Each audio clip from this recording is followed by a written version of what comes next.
Grandpa, can you tell me a story? Of course, my dear. I will tell you a story about a bear and two friends. Daisy, come here and sit down.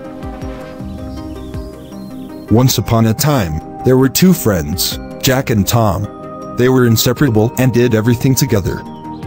One day, while they were walking in the forest, they encountered a bear. Jack, who was quick-witted, climbed up a tree, leaving Tom behind. But Grandpa, that's not fair.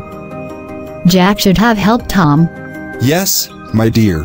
Jack's actions were not very kind. But let's see what happens next. Tom, seeing the bear approaching, lay down on the ground and pretended to be dead. The bear sniffed around him for a while and then left, thinking Tom was dead.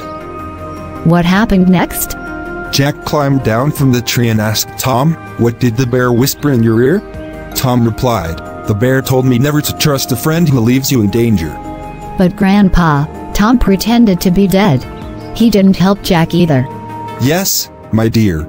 That's the twist in the story. Tom's actions were not entirely noble either.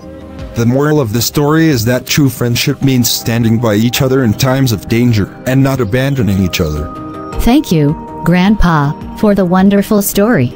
You're welcome, my dear. Remember, always be a true friend like Tom, and never leave your friends behind like Jack. True friends stick together in tough times. Loyalty and trust are important. Always help friends when they need you. Goodbye!